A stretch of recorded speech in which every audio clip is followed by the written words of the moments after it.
This will be the last three talks of this series that was organized by Dr. Bansurado.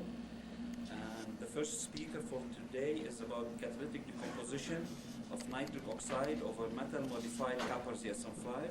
The paper will be presented by Professor Flytzani-Stephanopoulos.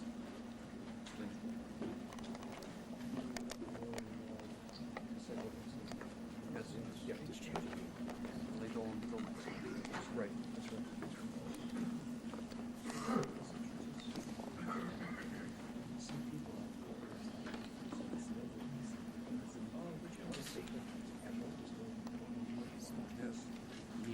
You have the laser. You have the laser. Yes, pointer? the laser next to you. Yes. Yeah. Yes. Okay.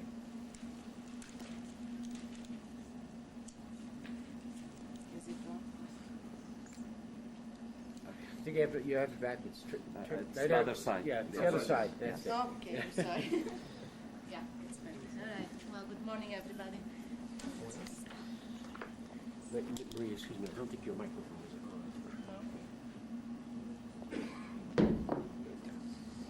Can you hear me now? Yeah. Yes. Yeah? Okay. So again, this is the title of my paper today, and work has been around at the MIT, and the PhD student involved in this work is Flytzani. Ever since the discovery of copper ZSM-5 by Professor Iwamoto almost 10 years ago as the only material, the only catalyst that could have sustained activity for NO decomposition, the material has been examined very carefully by many groups in Japan, Europe, and here.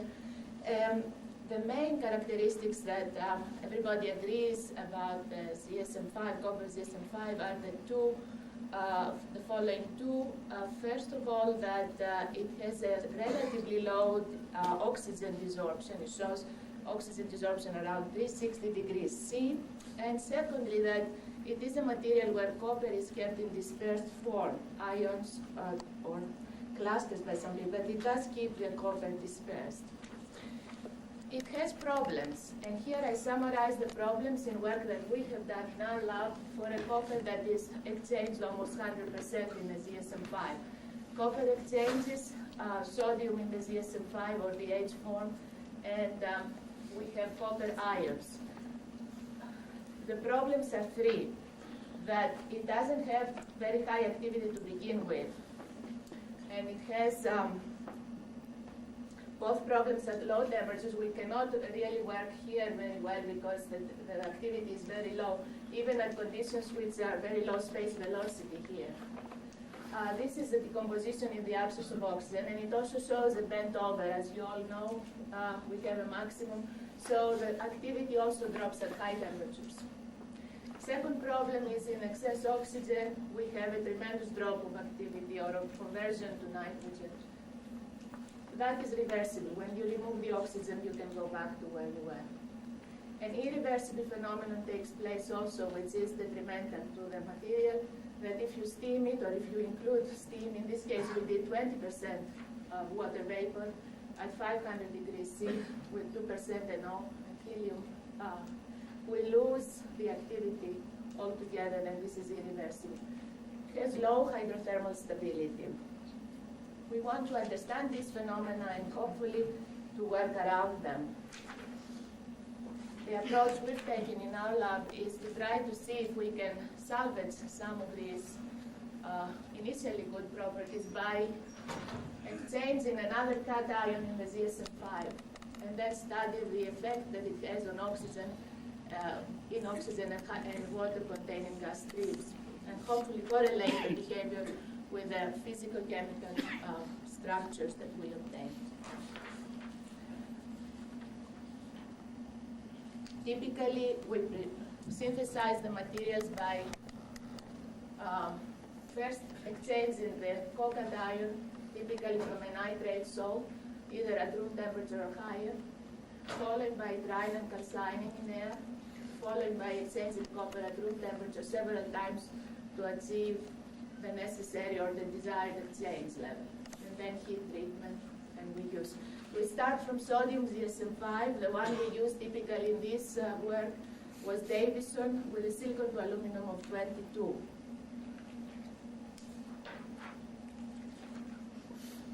We prepare cerium in addition to the other metals that we try, transition metals, and lanthanum. We presented some work on that in previous conferences. When we prepare cerium, and you will see a material in a minute that has a lot of exchange cerium, the cerium exists in two forms. Some of it is outside as very microcrystalline ceria with +4, but we also have very good evidence of cerium-3 from photoluminescence, which is inside the zeolite, which has really exchanged ions in the zeolite. One slide only on magnesium. The magnesium effect is there. We have studied magnesium first, but it's not boosting the activity too much when there is a lot of copper there. What I want to show in this slide is that it does boost the activity or the conversion to nitrogen when we have oxygen present. So there is an increase. This is typical with other metal ions, but magnesium we found was not as good for stabilizing the copper when there was water around. So the remaining part of my talk will focus on cerium, which can do both jobs. We're going to look at three areas of and evaluate the cerium role with respect to suppression of copper oxide particle formation, which is what happens under hydrothermal and unstable conditions for the copper, stabilizing of framework aluminum, which is another hypothesis of the role of cerium, promotion of copper ion activity generally. First of all, in detailed kinetics that we've run, we have found out that the cerium provides an improved rate, better kinetics in oxygen, and in the absence of oxygen when we are at low temperature, so it's a real promoter. Here I'm showing you a copper exchange over exchange, which means part of it may be in +1 form or in copper +2, oxygen minus. And you see, we'll use this throughout the talk, and then we'll use a similar material that has the same copper and also has cerium from now on. This figure is a turnover frequency type kinetic information, and I'm underlining 600, so you see that the bend over continues when we do real kinetic studies at very high space velocities. We do have similar performance as when we did the conversion studies. What is interesting here is we have modified the kinetics that exist in the literature. Basically, we find more inhibition at lower temperature. The kinetics will fit it with this expression here. So you see first order oxygen and then squared in the brackets for 350 and 400 degrees C, whereas for the high temperature 500 and 600, we have half order and square in the denominator. So we have less inhibition at high temperatures, which has appeared in the literature. What's more interesting is that when we have cerium there, the order becomes 1/4. So we have much flatter profiles. Actually, throughout they are higher than the copper only. This is cerium 60, copper 138, ZSM-5. Again, the 60 doesn't mean that all the cerium is inside, but a good fraction of this, about 1/3 is. And now you see the inversion. Even at 600, we have higher kinetics, better kinetics for the cerium of the ZSM-5. Notice the 1/4. So we have much flatter, much lower inhibition of oxygen when cerium is present, along with copper. Cerium alone has very low activity of its own, but it's not zero, 10% approximately. Let me move on to describe the hydrothermal effects of cerium, which are the main topic of this talk. This is a figure I've shown before. It shows a 5-day run that we did with these two materials, and progressively increasing the water percent in an otherwise stable composition of 2% and no helium and about 2,000 space velocity. And all of this is done isothermally at 500 degrees C. relative activity, dry activity here, 100%, is almost the actual, 90+%. And then we see how it drops in the presence of water and how it recovers. Follow the red line for copper ZSM-5. 2% water is enough to drop the conversion to nitrogen. This is what this means here, how much NO goes to nitrogen, to 40% from 100%. We recover, but only partially, even with 2% steam there. We go to 80%. Continue after these 20 hours with 5% water. These drops are all done within an hour to 2 hours. We reach another plateau, another equilibrium, 5% water, much lower. 12 and 20 is less than 10%. Progressively, we lose the recovery. You see here that after 20% steam, now at the end of this experiment, we only have 30% conversion of NO to nitrogen.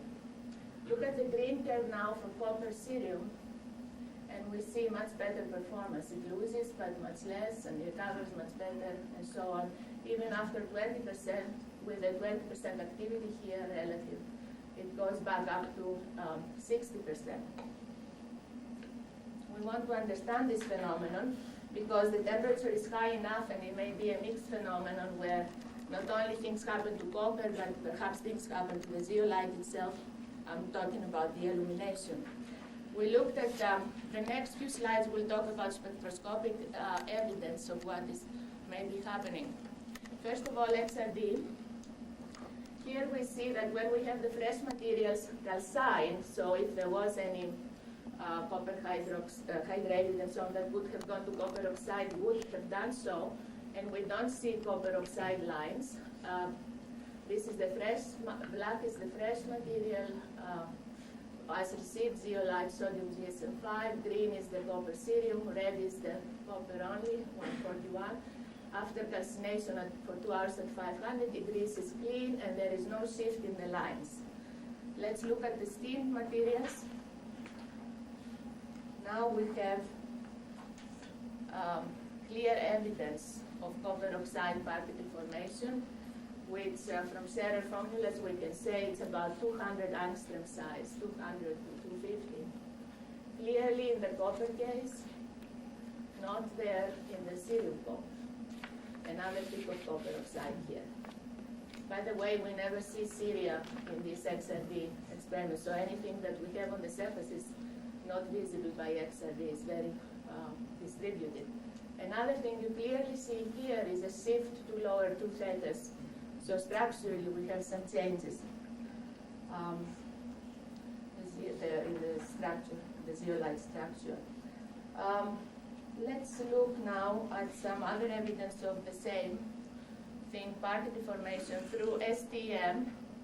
And because it's hard to look at the STM pictures, the next few slides, our transparencies are for X-ray EDAX used in the STM, looking at the edges of particles. And you see different color code here. Don't pay too much attention to it. I use it to differentiate between elements. For example, green is aluminum and red is copper.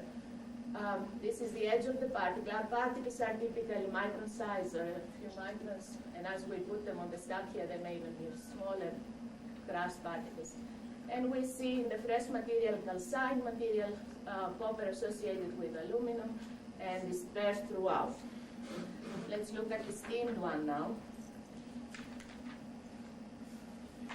There's a clear change of appearance here.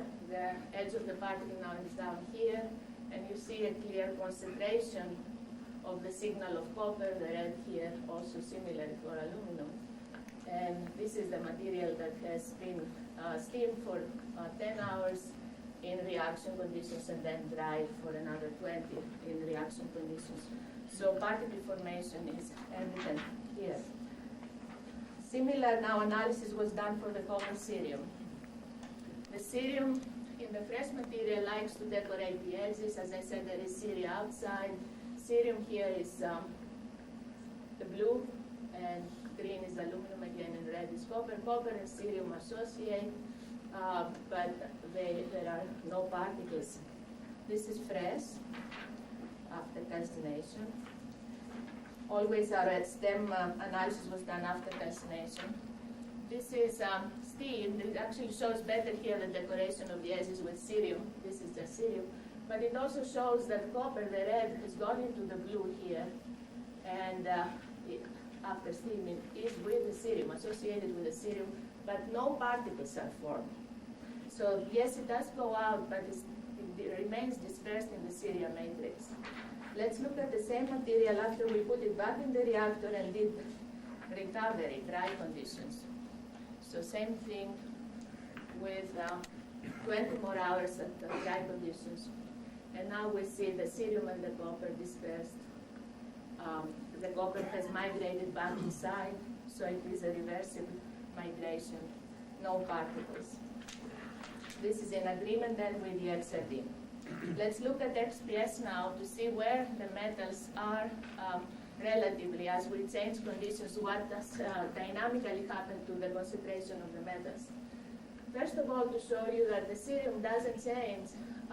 This is fresh, this is after a dry reaction, wet reaction, 500 degrees, 20% steam, back to dry, and so on. Overall, we have the same level of cerium on the surface as identified by X-ray photoelectron spectroscopy. Notice, however, how much for this high cerium level, how much more the surface cerium is than what would expect the bulk cerium to be for the amounts of cerium we have there, which by weight percent are a little over just about 2%. So the surface is much enriched in cerium, but it's not all in the surface. As I said before, photoluminescence really showed cerium-3, and also if we go to low levels of cerium, we can find by XPS that the surface then is equal to the bulk, which means that the cerium does get inside.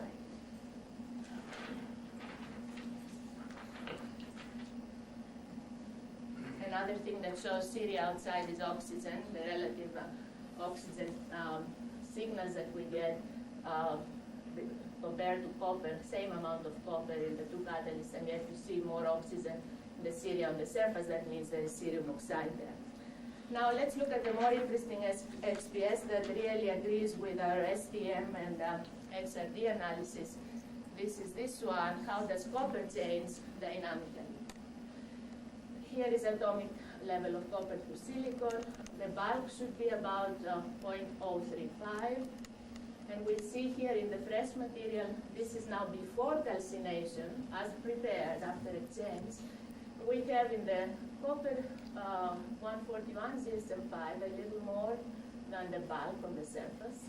But look how much more we have with cerium in this material before we calcine, before we heat it, thermally treat it. That means that the copper and cerium like each other. They associate, so it keeps more copper there. As soon as we heat it, though, this migrates in. As you see here, this is the dry reaction, 2% and no 500 degrees. And of course, we have much less cerium, copper now on the surface of the copper cerium ZSM-5, and less on the other. Again, this is in the literature that the copper alone goes in when it is calcined or in reaction conditions. And it goes out again, but not very much, when we treat it in water. The wet, you see some copper out for this material, more so for the cerium-containing one, as I showed in the STM and so on. And then again, back inside, reversibly. Dry recovers some of that, and the copper migrates back in. This means that really the XRD identification of big particles is not does not have to do with particles on the surface or in the pores of the material so much, because we would have seen them by XPS. What XPS says is that we go back to where we were before we put any steam there. And yet XRD says, no, you have made big particles, not so big, but 200 angstroms or 300 angstroms are big enough. So we conclude from this that really the copper oxide forms inside the structure, locally destroying the structure. Further, we looked at the illumination potentially affecting our results here. And one thing we did was re-exchange in the material. Let me very briefly tell you how we did that. We know that when we start from sodium ZSM-5, we can put 141% with 3 exchanges, and that has this kind of conversion of NO to nitrogen at the conditions we typically use at 500 degrees C. If we take this material and wash it in 0.05 molar nitric acid, we remove the copper, and then we re-exchange according to the same procedure. We can put now about 34. Not a big loss, okay, and it has about the same activity. We conclude from this that the tetrahedral aluminum is not removed in this concentration acid for this exchange at 4 hours room temperature. They used in dry conditions copper ZSM-5. Similarly, when we remove the copper in this wash and put it back in, we can put 140, and it has the same activity as the original material. Now, if we do the same things to steel materials, we don't have the same situation. The steam copper ZSM-5, the recovered activity was only 30%. If we take the copper out and we exchange, we find that we can put 94%, not 140.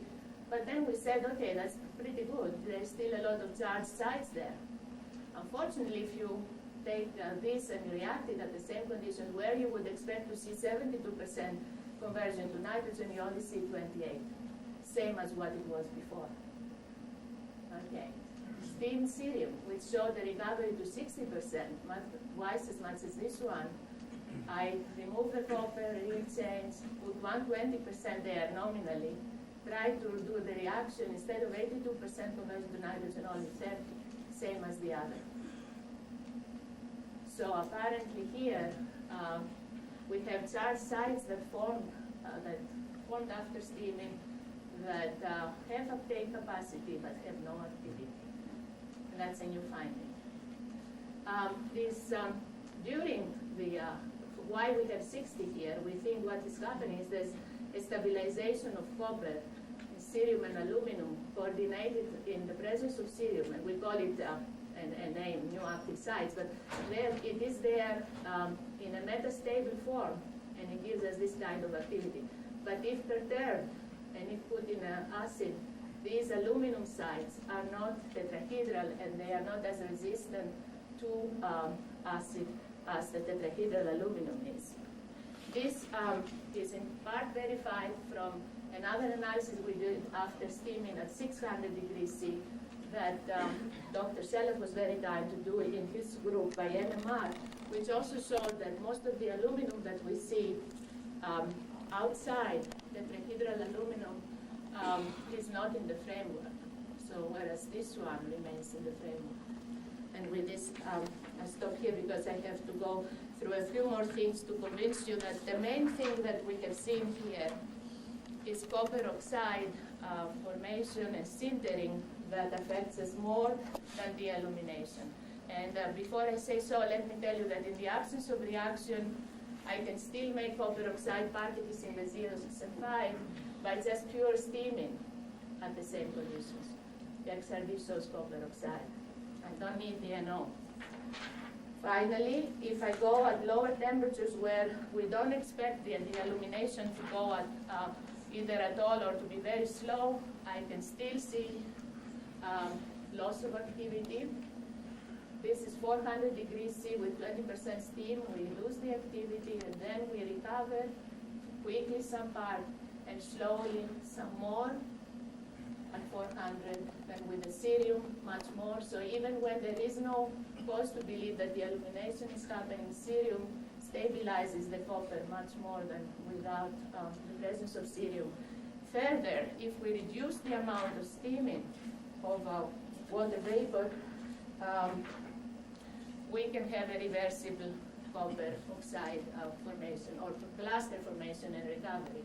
This is just copper ZSM-5, 400 degrees, 5% steam, same conditions as usual with 2% NO. 500 or 400, 100%. I dropped down to 50%. I kept it there for 3 days. Stable performance in water. The water off and reversibly goes back to 100% or most, almost. indicating that now copper, in these conditions, the water, which is a sintering agent, didn't have enough time. The kind of hydrothermal conditions with water being low and the temperature being low is enough to keep the copper dispersed or in cluster form that can be reversibly go back to the aluminum sites.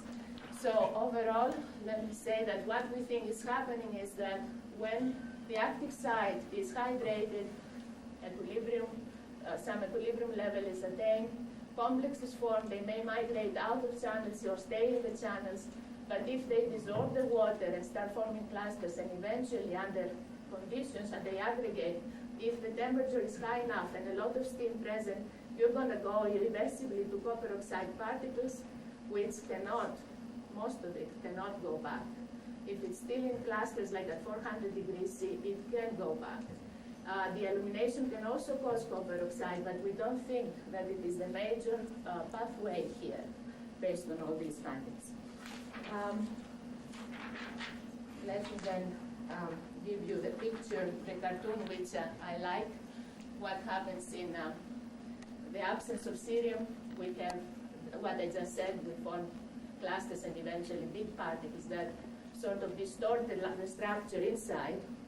But when cerium is around, this new active site or this stabilization happens, and basically the cartoon I show here shows no such big particle formation, but somehow stabilization where copper is hydrated, but it doesn't move out to aggregate too much. So in conclusion,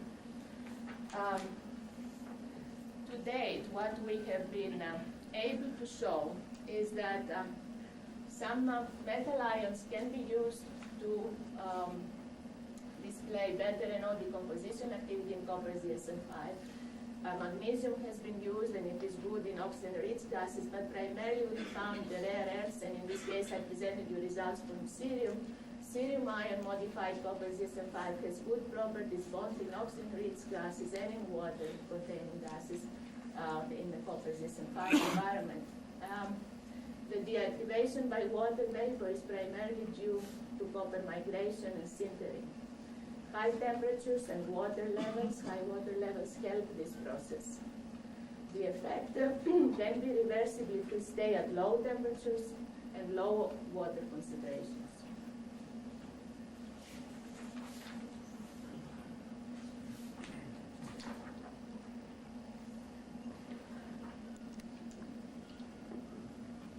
Overall, we then believe that cerium cations stabilize copper in wet and no decomposition, both by controlling the siting of copper and by decreasing the aggregation or sintering of copper oxide.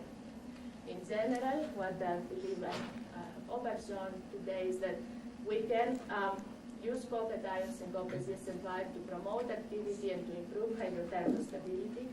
And by no means what we have today is an optimized composition, but it is an attempt to show that improvements in all the three aspects of the three problematic areas of copper ZSM-5 can be achieved. I want to acknowledge Professor Vince of MIT for some of his help in XRD, Dr. Reed for the STM, and the sponsors of this program, Gas Research Institute, the U.S. Department of Energy University Polo Research Program, and the Italian Power Authority of Milan. Thank you very much for your attention.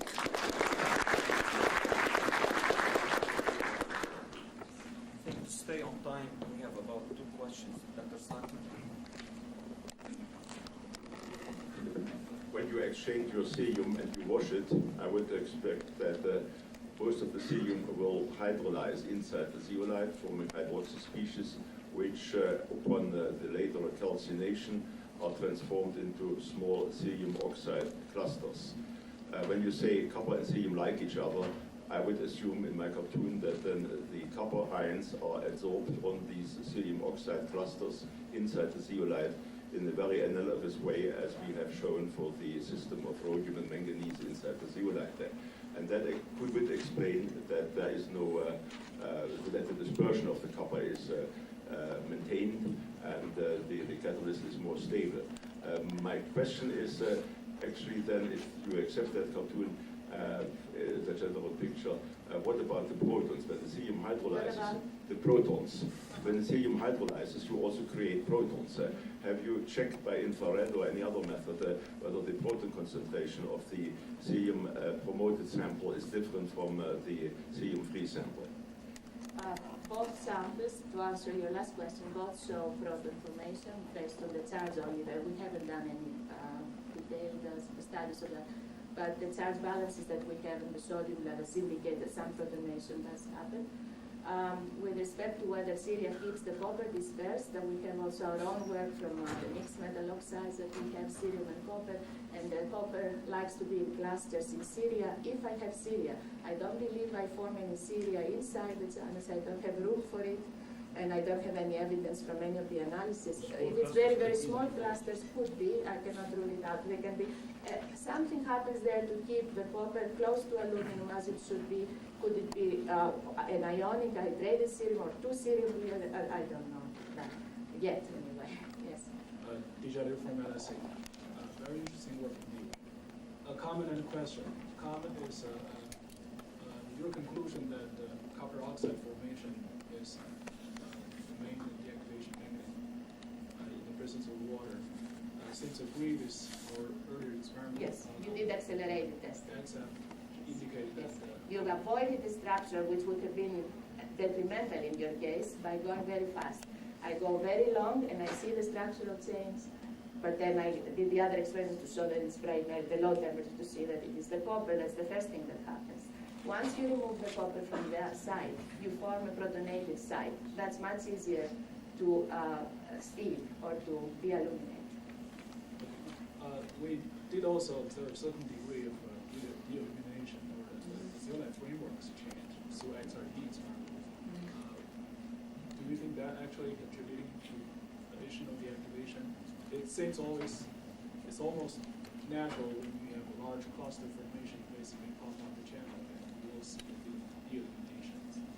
Either the illumination, or you can see vitreous formation. You can see the silicon change, which we have seen by this halo that you also have observed.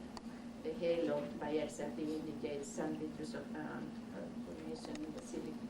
But not enough. These, imagine the sites are very dispersed. We have so low concentration of copper, so macroscopically we don't see these effects. They are here and there, but very dispersed. A very good question. Does it matter if you change your sequence by putting copper first and then cerium? For the magnesium, it did. For the cerium, we haven't done it because once we had the synthesis method, we started using it that way. It may be okay for the cerium. For other ions, it does matter because they're small enough and they go first in the soda-like cages, and we thought that was the reason they get better. Thank you again.